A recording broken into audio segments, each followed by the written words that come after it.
Good evening and welcome to Global Perspectives. The bombing of the Japanese cities of Hiroshima and Nagasaki by the United States in 1945 showed the world the devastation of using a nuclear weapon. Since then, no nuclear-armed country has ever come that close to launching another nuclear attack. That is changing, however, as tensions between Iran, Israel, and the West are increasing.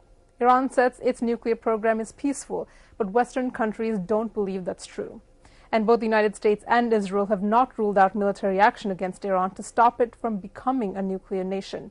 Tonight on the show, we're taking a closer look at the threat of nuclear weapons. Our guest tonight is Professor Hans-Peter Dürr, who has a very bold view of the role of the nuclear weapons.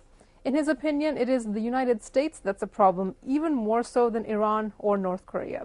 All that and more coming up on Global Perspectives tonight.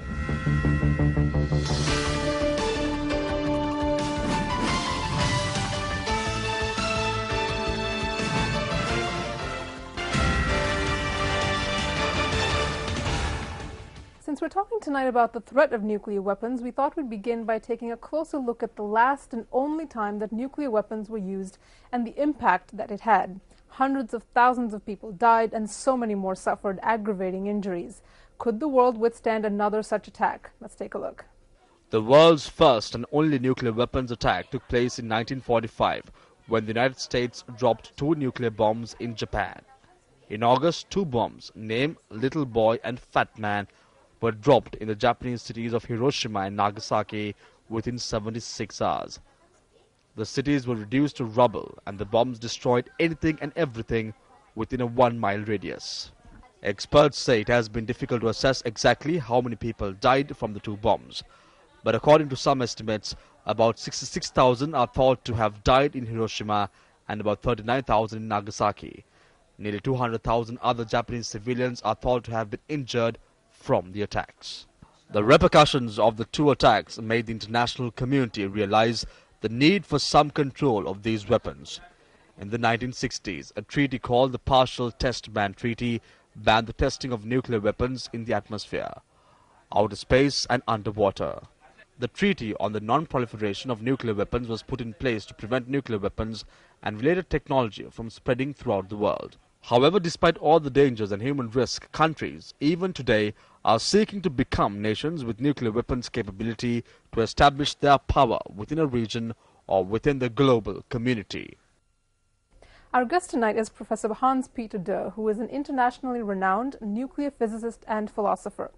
And on the topic of nuclear weapons, he holds some strong opinions that we don't often hear either in mainstream media or from experts on the topic. We spoke to Professor Dürr when he stopped by our studios on his recent visit to Colombo. To start off, I was wondering if you could tell us, how do you feel in general about what's going on between Iran and Israel and this sort of Cold War that's going on between them with regards to nuclear power? I just see that they don't like Iran. That's the main point. And then to say that Iran in a way wants to build a nuclear bomb, I think it is nonsense. Because, I mean, they actually bought a reactor, a nuclear reactor, but a more modern one. And a modern nuclear reactor doesn't work with uranium as we get it out of the earth. But it has to be enriched uranium-235 to 3 or 4%.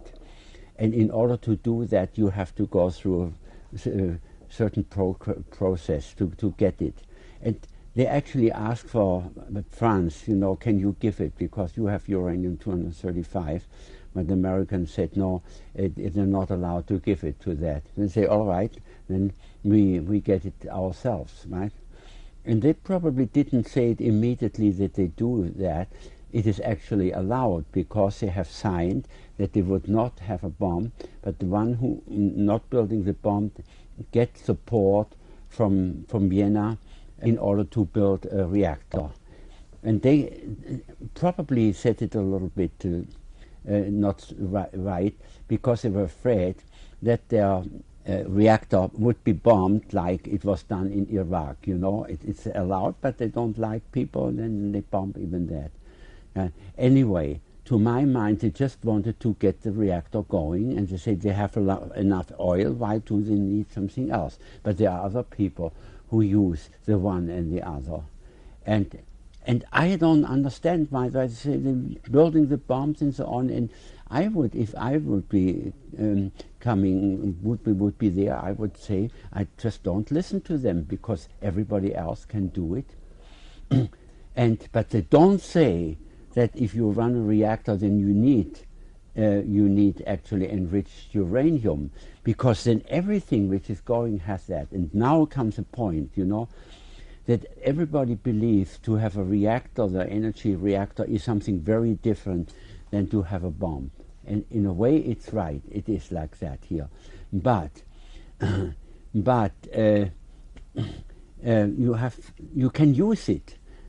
You can use it after what the waste. You take the waste, which is plutonium, that you can use for the bomb. But they don't want that to stop buying these reactors. And I would say at that time, 40 years ago, when I was asked the question, our government in Germany, you say, are you supporting that Germany wants to build such a reactor too? I did not sign it, you know. And they say you cannot actually do it because you are an institute, you know, was actually in Germany during the war building a kind of a reactor. I said, yes, we did. But I don't want to do it because it has a possibility to make something like a bomb. So I would say forbid it, you know, because it brings it in a situation of an alcoholic who believes when he marries into a liquor factory that he solves his problem, right? No, he should get rid of being always, you know, in bad situation. So we have to do something else. Use energy in a better way as we do now, because we say we have enough, I mean, get everything there and so on, right? But one of the arguments that people use, as you mentioned, solar power, wind power, etc., other renewable energy resources, is that those types of energy resources won't have the same benefit that nuclear energy could have because of our great need for energy. No, it is lie. I mean, they use a nuclear reactor to make hot water. And then you use the hot water like they have to do all the hot water. I mean, you get electricity from that. It is actually, it has tremendous intense energy, but they do not use it exactly. So they heat up some water. You see, I mean, it's very hot and it's going there. They have to cool it down and so on. It is, why do they do that, right? No, it is centralized. Do you think it's realistic, though, to now expect countries who are already nuclear powers to sort of, whether they have a bomb or not, to give up their nuclear power plants? I think they should actually, because I mean, as you can see in Japan, that what happens there is they had stored all the waste because they did not know where to put it. And now they had this accident, and now suddenly the waste got into that, and they didn't know what to do and how. So they should, in a way, say, forget this. I mean, it can happen in other cases. And the point is, why don't they use other sources? They say, well, we don't know. I said, what do you mean, the sun? The sun, I mean, is feeding actually the biosystem. And only 1/4000th of the sun energy gets into the biosystem, and does everything which is alive is fed by that. It's only 1/4000th of that.